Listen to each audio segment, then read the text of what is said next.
and thank you so much for joining me for Daily Spark with Dr. Angela. I am your host, Dr. Angela Chester. We are talking about the 12 steps to joy and happiness today. And who doesn't want to be joyful? Who doesn't want to be happy? And who doesn't want to figure out that joy and happiness is there no matter what? That's right. Life will send you through some loops, send you through some hoops, and might even knock you down. But guess what? You can still find the joy and happiness in all situations. You know what we like to do here on Daily Spark. We want to enlighten, inspire, and empower you to be your best self. So thank you so much for tuning in to the show today. Now, if you are on social media, we, of course, want you to join us on Facebook. You can find us at facebook.com/Daily Spark with Dr. Angela. Talk about the show. Let us know what you enjoyed today or what your favorite quote from my guest today is. His name is David L. Peters. So let me tell you a little bit more about David. David L. Peters is 84 years old. He is an engineer, an entrepreneur, and spiritual searcher whose life has been filled with amazing coincidences and synchronicities. His 40-year-old study of the very small quantum mechanics and the very large cosmology, combined with an almost 80-year spiritual path, has led to a realization that all is one, the result of a single unbounded moving force, the music of life. Some may call that music God, and he has found that being a conscious part of and trusting in that force will result in a life of joy and happiness. So that's right, you guys are listening to Faith Talk Radio, and we are going to have a blast today. Good morning, David. How are you? Thank you so much for joining me today. I'm doing fine. It's a wonderful day today. Thank you so much for being on the show. I am so excited to talk about what you are here to share with us.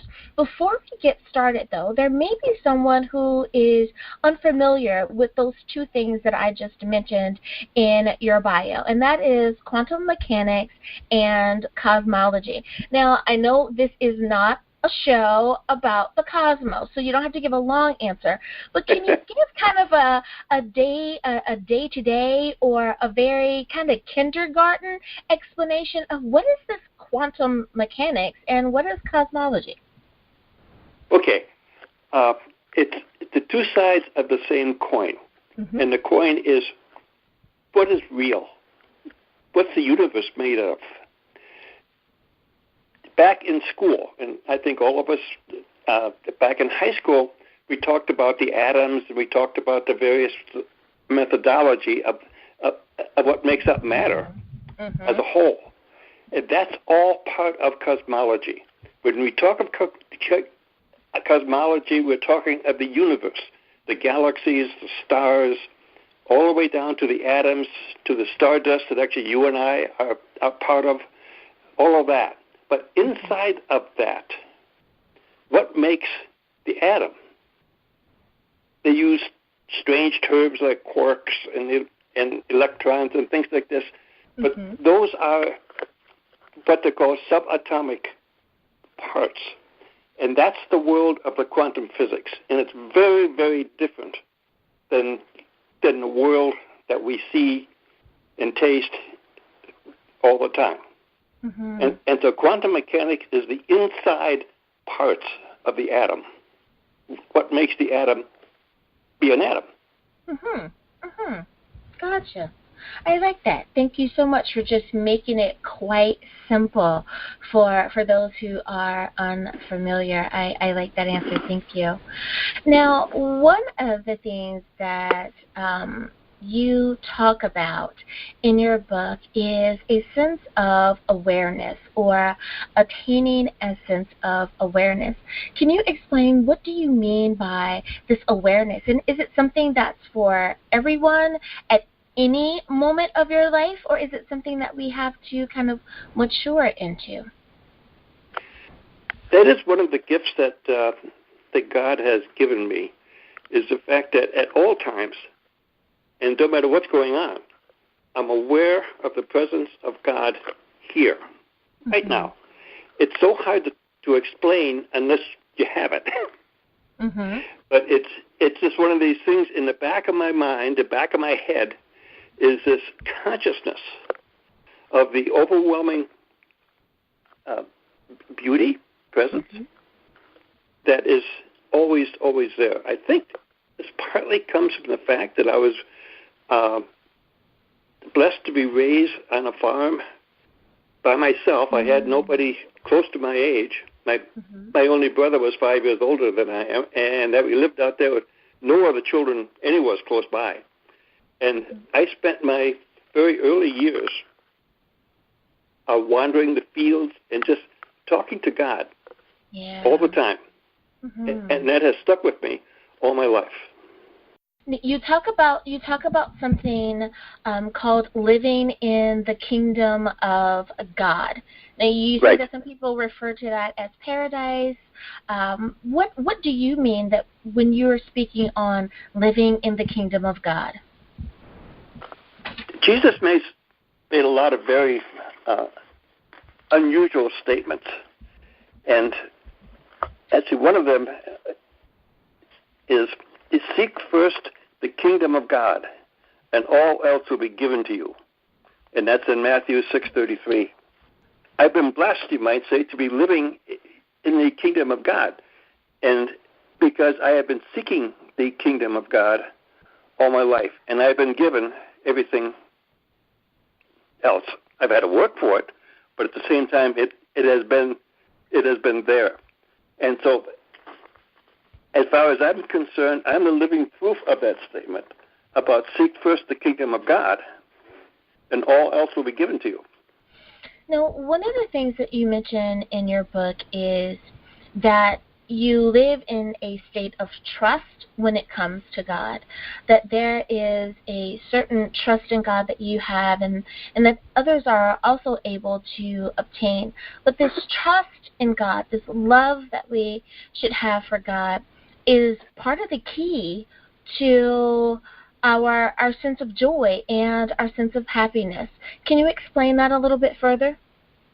Yes. What's happened in my life, God gave me two gifts, and the one is the opposite of the other. I call them both a gift. There's a gift of the fact that I have been aware of the presence of God, which we talked about earlier. God also gave me the gift of being what they call clinical depressive. That is, my hormonal balance and my DNA systems and so forth is off, so that I have depression all the time.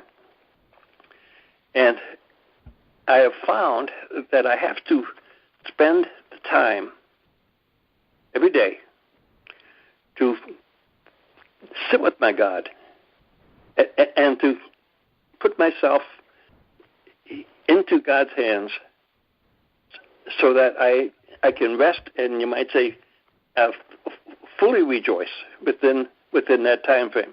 And that is the key of finding freedom and joy no matter what. And it may sound strange to call depression a gift, but that's been the driving force that has forced me to actually keep the presence of God active all the time. Otherwise, it's extremely difficult life.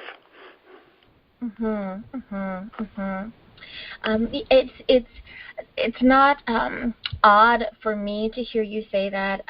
I've heard many people say that they have looked at the things that they go through as blessings in disguise. If you are able to learn something from it, if you are able to gain a certain knowledge and understanding, then it's always a beautiful thing. Now, David, one of the things that you talk about as well is the 12 steps of recovery as a gift of God, or you have called the 12 steps of recovery movement one of the greatest gifts from God. Let me rephrase that. That yes. It is the perfect recipe for a spiritual life. Could you comment on that? If you can, please. Well, let me back up a little bit. The 12 steps of recovery. Someone may not be familiar with that. So can you explain that and then explain to us why is that the perfect recipe? The 12 steps of recovery came from the Alcoholics Anonymous program. It was started by Bill Wilson, and back in 1933 and 34. And in 1938, roughly, he was sitting there trying to determine how do you talk about these various this approach that he had been working with a whole group of people. And according to the story in his book, is that he sat there and the 12 steps came to him all at once. And one afternoon, he just wrote them down. And out of that program, and if you look at it, not from Alcoholics Anonymous, but just from a spiritual program, you will see that it is something that it is the key to a spiritual life and finding joy. When you meet somebody that has recovered from an addiction, and they have used fully the 12 steps, they're just bursting with joy. It's just bubbling out all over, and they will say that their addiction actually was a blessing. And so it is here. I've taken the 12 steps and I've modified them to actually get away from a substance abuse to get into more just general life. Mm-hmm. Because as long as you're living your life with the ego in control, with your mind in control, mm-hmm. you will find that that life is always spinning, seemingly full of a lot of nonsense, and things don't make sense, and you're groping for trying to find some real meaning in life. On the other hand, if you can surrender, which is the key, it's the third step of the program is to surrender yourself to the greater power of God. And to surrender yourself and keep yourself surrendered is the key to finding joy at all times. Mm-hmm. And mm-hmm. that is the kingdom of God on earth, is to surrender, and because God will give you only the things that are blessed. And they may not seem blessed, but they are. They're the things that will allow you to get to where your life will have mm-hmm. top meaning. Mm-hmm. Mm-hmm. Well, David, it is time for us to go to break, but before we do that, I want to make sure that everyone is able to find you online. Can you tell us where can we find you online and where can we get a copy of your book? Online, my website is my name, David Lendon Peters, Lendon. That's my middle name. So davidlendonpeters.com is my website, and I write a weekly blog published every Sunday night on this general topic as a whole. And my book can be found. It was published by a Balboa Press, which is part of Hay House, and it can be found at any place that you can get books online. I don't think it's in any bookstore at the moment, but Barnes & Noble's, Amazon, Hay House, any place that you can buy books online. Okay. Thank you. Well, listeners, we need to go to a break. We'll be back right after this. And we are back. Thank you so much for joining me for Daily Spark with Dr. Angela. I'm your host, Dr. Angela Chester. My guest today is David Lendon Peters, and he is the author of The 12 Steps to Joy and Happiness. That's right, we are talking joy and happiness today. So, and who doesn't want to, find the happiest moment that they can out of each day? Who doesn't want to find that joy in the things that go on? And it's all about how we look at the life that we are living. So thank you so much for joining me today.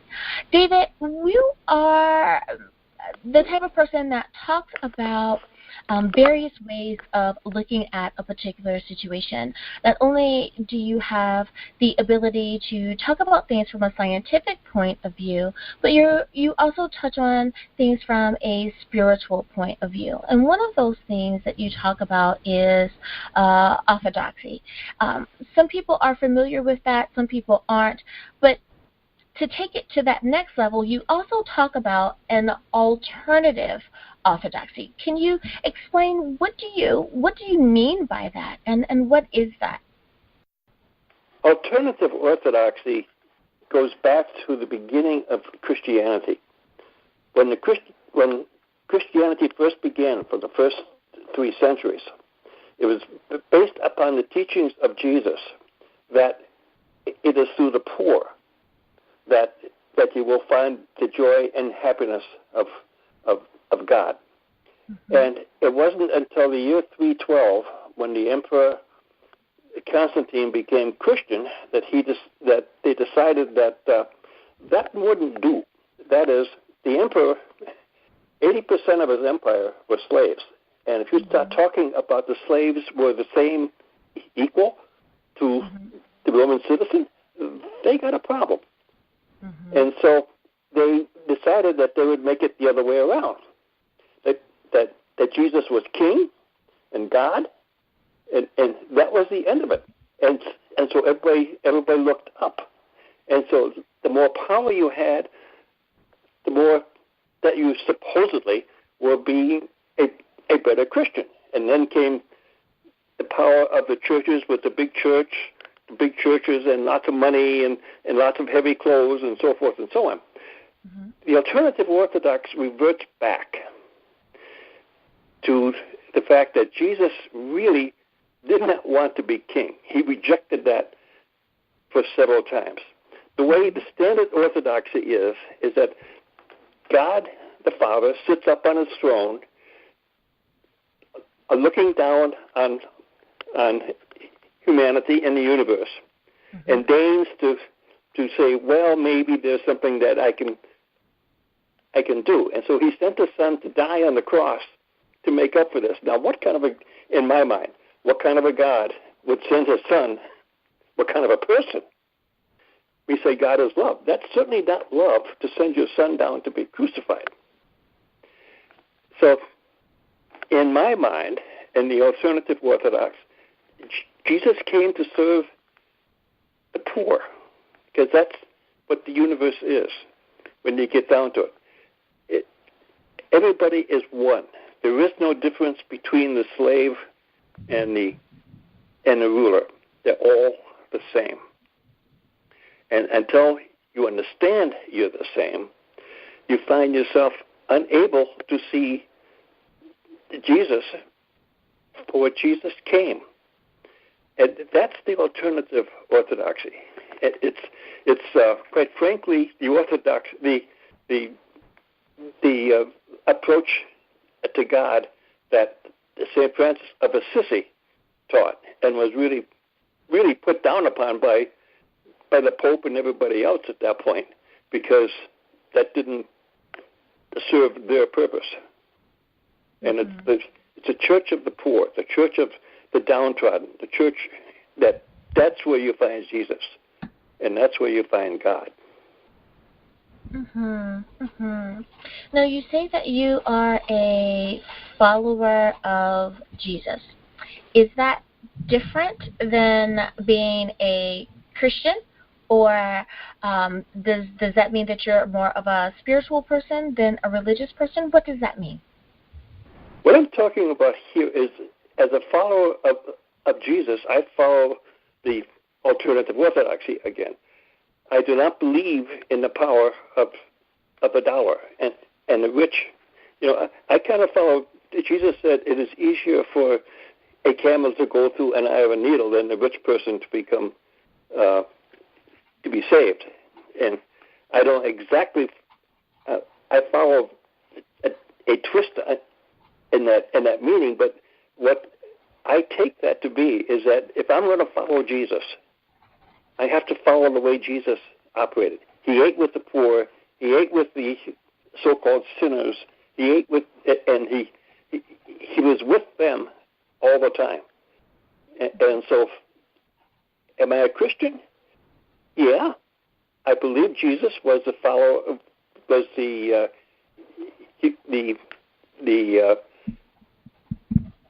humanization of the Christ. Mm-hmm. And that's where I'm a little bit different also, is that I believe that the Christ, and if you follow the workings of Richard Rohr, he said the same thing, that the Christ is the universe, that it is the physical universe. And that is what is meant by the Christ. And so Jesus the Christ, I'm a follower of the way Jesus expressed it and thought that we should be living. Mm-hmm. Is that different than being a Christian? Depends upon how you look at it. In your book, you talk about synchronicity. And as a result of that, you have a certain trust in God. Yes. Can you explain what do you mean by the synchronicity that you have with God, and how does that help you on your journey with finding joy and happiness? Yes. Synchronicity is the unexplainable coincidences of life that you totally didn't expect out of the blue. That's what synchronicity. It's a word that came to mean something that is unusual. And one of the things that happened to me, for instance, that epitomizes that is that when I was graduating from college, I had taken a PhD position at Ohio State in radio astronomy. I'm an engineer by trade.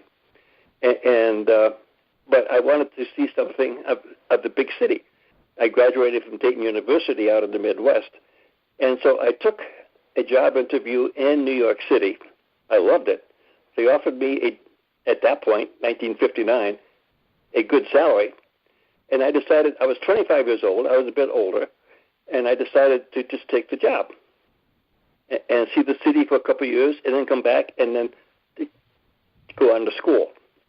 Well, after I had accepted the job, I was talking with another company, and they said, oh, that particular company that you took a job with, they have a research group, which is the founders of television are at. And so I called up and I said, is there any possibility that I can be with that group of with the research group? Mm-hmm. And they said, no, you have to have at least 15 years experience, and they just don't take anybody that's fresh. It's a very tiny group. There's only 14 people, I think, at that point. And so I said, okay. So on my opening day that I was there, they said to me, did you ask about the research group? Mm-hmm. And I said, yeah. They said, well, last Friday. Now, that was like 2 days after I had, 2 days before I had arrived. They had come to their HR group, and they said, we would like a young engineer who would like to work with us to learn something about television. Mm-hmm. And so they said to me, do you want to do that? Wow. And so for 10 years, I worked for the founders of television. That's synchronicity. Mm-hmm. Mm-hmm. And it comes, that's what happens when you let yourself into the hands of God and say, okay, God, this is my life. You just take me. Mm-hmm. And so that's what happens. And we've had that happen. My wife and I have had that happen several times and several things. I'm not going to go into any more, but that's how our life has been. Mm-hmm. Mm-hmm. I really appreciate that, and thank you for sharing and perhaps using different words than other people would use. But I think that we were all able to follow that story and go, absolutely, we have had those types of things happen in our lives, and I love that. One of the things that I tend to talk about is perception, understanding the way that something looks or the way something isn't, but the way that you see things because of the filters that we use when we view our lives at any given time. I know that perception is one of the things that you also talk about in your book when you're talking about life changes, about a person's life. Could you explain a little bit more about this thing called perception and how does it affect us? It's the old story of the glass half full or is the glass half empty. The positive thinking person says that the glass is half full, and the negative person says the glass is half empty. And it's how you approach life. Now, as I mentioned before, I have depression, and despite that, I've learned to approach life from a positive viewpoint. That I will say that things will work out, because I trust God to bring in the parts of life that will make it work out to the best ability possible. And I believe very firmly that if you perceive life as good, it will be good, no matter what happens. When I lost my job in Long Island, I found another job in upstate New York, where I now live, which is much, much better for our family. We have 7 children. So when we are here, it is much happier because we are out in the country versus being within the city on Long Island, the heavy population. So it's the positive viewpoint of life. I've started 2 companies, and we've started them with very positive outlooks on life. That this will work out. One didn't, but even that became a positive thing because we looked at that as a positive step. Right. It's your perception of life. Is it good? Right. Is it or not? Right. I can definitely understand that. I use that example of the glass half full or empty as well, and I happen to be a glass half full type of gal. Well, listeners, it is time for us to go to break. You can definitely find David here, our guest today, David Peters. You can find him online at David Lyndon Peters. That's David, Lendon Peters.com. We'll be back right after this.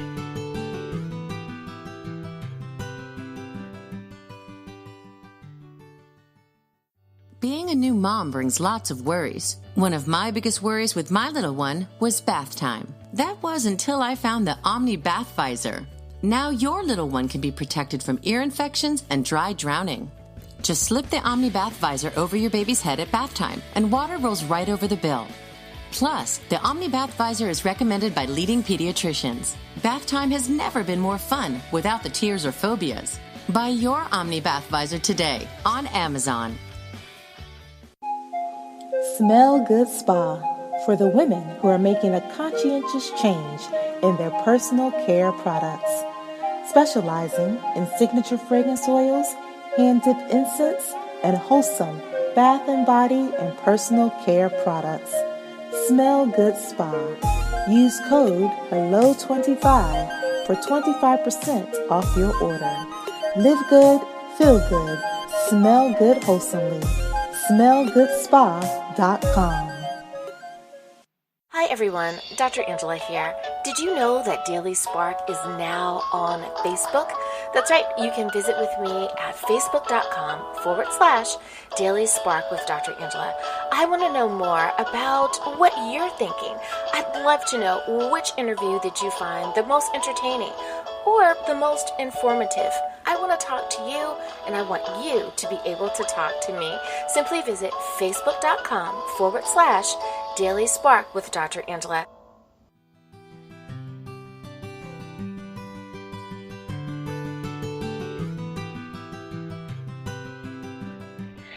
And we are back. Thank you so much for joining me for our Daily Spark with Dr. Angela. I am your host, Dr. Angela Chester.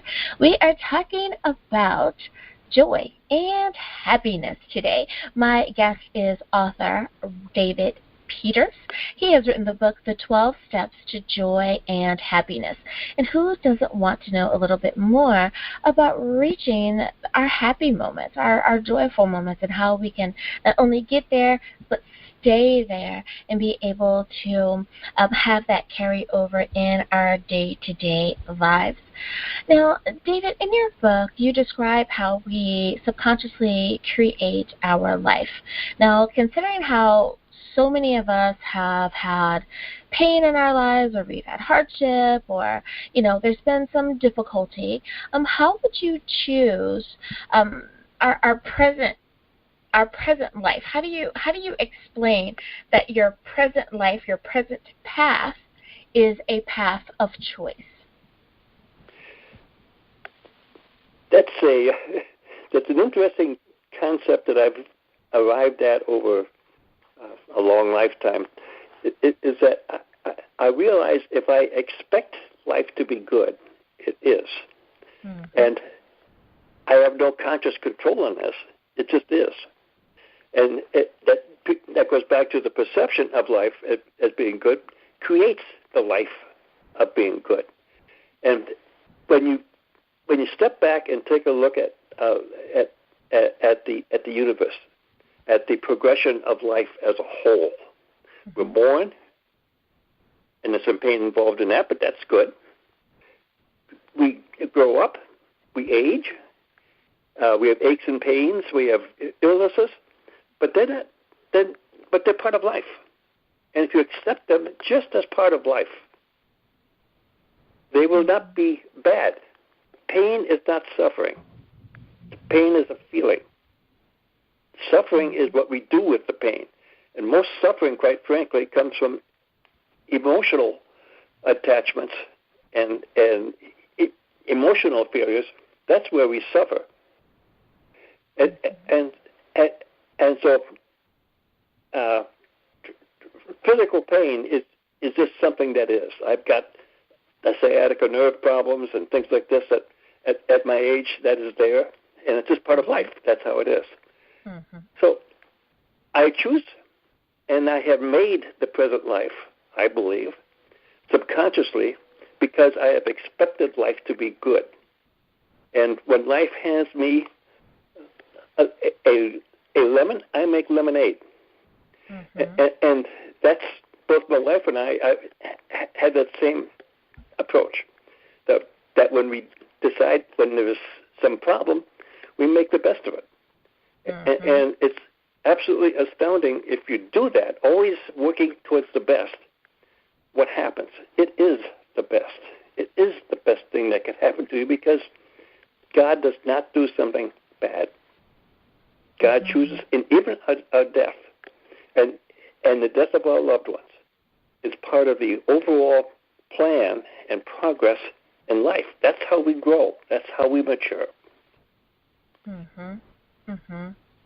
That is very, very true. I love that outlook, and I have to agree with you that I am the same type of person. I look for and expect the good things to happen in the day. I simply just look for them, and it really and truly is about your perspective and how you can and how you expect for your life to be.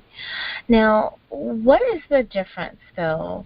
Many times we've heard people talk about this thing called the law of attraction. We've heard the phrase a life of abundance or living an abundant life. What are those things for people that may not have heard of those terms? And then are they different? Are they the same thing? Are we looking at flip sides of the coin? A few years ago, there was a book that came out called The Secret. Mm-hmm. And that became the rage of how to get rich. Mm-hmm. And The Secret, and it's also called The Gospel of Prosperity. And there's a whole big mega churches floating around here floating around within our country particularly, where they preach that everything is good and God will give you riches and God will give you the bigger car and God will give you the next bigger home. And quite frankly, that's not how you find joy and happiness. It's just things, it's stuff. And the more stuff you have, the more stuff you have to worry about, to be concerned, am I going to keep this, am I not going to keep this? And there's all these other things in life like that. What I call a life of abundance is that anybody can have a life of joy. And that's what I call abundance, a life of joy and happiness. By just accepting what life gives you from God and say, okay, how do I make use of this in the best way possible? Mm-hmm. And it's amazing what happens when you do that. And so that's the difference. I really object, quite frankly, to the gospel of prosperity and things of that nature as saying this is what God gives, because that's not how God operates. God operates out of our soul and not out of our ego. And his other things only operate from the ego. And Deepak Chopra is very good about that, about explaining how things are, that you have to work from your true self, as he calls it, or the soul, to be able to say that it's abundance, to surrender, to let yourself be. To just let yourself be. I like that. Now, you talk about how you believe that quantum physics proves that there is a God. Now, many times people hear that scientists, or from a scientific point of view, that they tend not to believe in God, or that they think that, it's just all a Big Bang theory, but you can't tell me what, created the stuff in the first place. So how should we understand quantum physics and its relationship to God, and how the two are intertwined? Okay, quantum physics is a very weird place. When you get down into what is the natural world, you'll find that it isn't. And that's really what it amounts to. All you have is an energetic force that forms itself into minute specks that we call matter. And out of that, it is this thing that we call the universe. And when you take a look at it very carefully, I say it proves it. It proves it if you believe. It certainly proves it to me. And one of my good friends is a physics professor, and he and I have had many long discussions on this. And the thing that what quantum physics has been saying since it was first really put together back in the 1920s, almost 100 years ago now, is that everything is a wave until it is measured, where it becomes reality, a particle. And when you get into that kind of discussions, what I'm saying here is that quantum physics states that each part of nature, each what they call quark or electron, is a wave function that is the size of the universe until something touches it and it becomes instantly a particle in some place within the universe, which goes against everything Einstein had ever talked about. Because Einstein talked about everything up in the cosmological world, that is where we can see things, the stars in the universe and so forth. And quantum physics deals with the things that you can't really see, what makes up the universe. But when they run the measurements, and these measurements began, that actually proved this back in 1802, what they call the double slit measurement. It has proved everything. An electron is a wave thing, just like an ocean wave that propagates out, and it's a very strange substance. And I say, what better explanation can you have of God as being? Now, when I say God is the universe, yes, but God is more than the universe. But that part of God becomes physical. It's only part of God. Okay, it's pantheism is saying God is only the universe. Panentheism is stating that God includes the universe.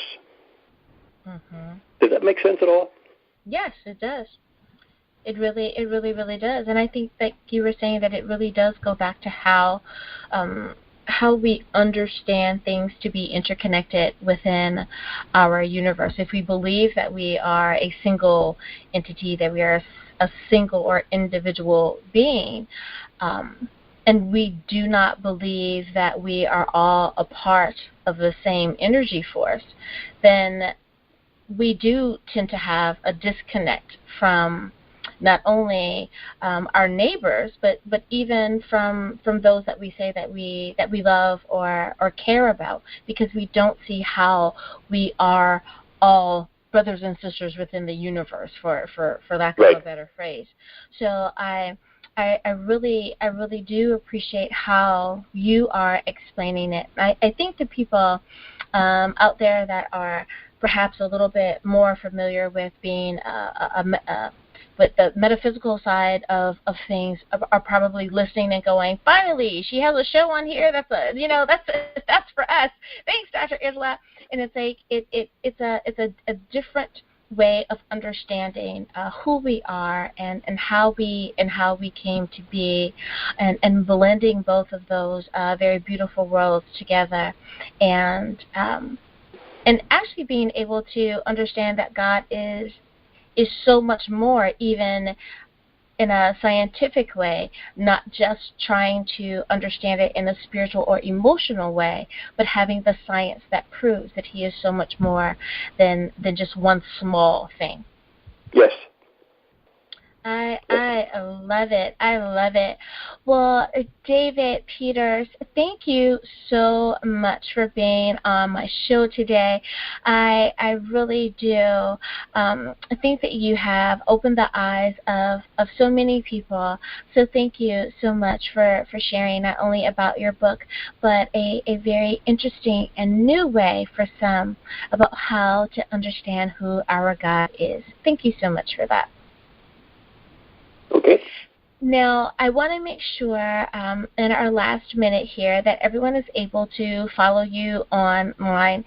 Can you tell us where can we get a copy of your book and how do we follow you online? My book is available from any place that you can find books online: Amazon, Barnes & Nobles, A House Publishing, the Balboa Press, and all the other. There's dozens of other places that you can buy books online. And it's available through any source of that nature. It is both hardcover, softcover, and ebooks. So whichever one you want, it's all available. Mm-hmm. And my blog is on my website, which is David Lendon Peters, DAVIDLENDONPETERS.com, and I publish a brand new 1,000-word or so discussion every Sunday night at 6 p.m. So, well, thank you so much, David, for being here on the show with us today. And listeners, thank you for joining me for another episode of Daily Spark with Dr. Angela. I am so grateful for your tuning in as well. And as always, may the Lord continue to shine his face upon you. May you receive his grace and his mercy in all that you do. Until next time, everyone. Bye-bye.